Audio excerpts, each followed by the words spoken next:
दुष्टमस्ते भगवते नमः तयास्मान् विश्वदक्षस्य अपरिपूज्य नमस्ते अस्वायुधाय तदाविष्णवे अंतर्गत बहिर्गत शत्रु पलायनार्थं मम निवासित गृह अखंड स्थिर लक्ष्मी निवास सिद्ध्यर्थं मम सत्संतान अखंड विद्यापारंगता सिद्ध्यर्थं ఆంజనేయ స్వామి అనుగ్రహం కావాలంటే ఆంజనేయ స్వామికి అభిషేకం చేసుకోవచ్చు, సుందర లేపం చేయొచ్చు, వడమాల వేయచ్చు, తమలపాకు పెట్టుకుని రకరకాల సుందరకాండ ప్రయత్నం చేయొచ్చు.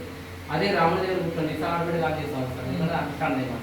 సో ఇక్కడ నవబ్రహ్మాలయాన్ని దర్శనం చేసుకొని దాదాపు అలంపూర్ యొక్క గొప్పతనం ఏమంటే గ్రామదేవత ఎల్లమ్మను మొదలుకొని జగత్తున్నటువంటి పార్వతీ పరమేశ్వర లేని ఆలయాలు అలంపూర్ అన్ని ఆలయాలు ఉంటాయి. వెంకటేశ్వర స్వామి, వేణుగోపాల స్వామి, సూర్యనారాయణ స్వామి, దక్షిణామూర్తి. అలంపూర్ అనేది రాజు ఆలయం కాదు, ఒక రోజు మొత్తం కేటాయించాలి.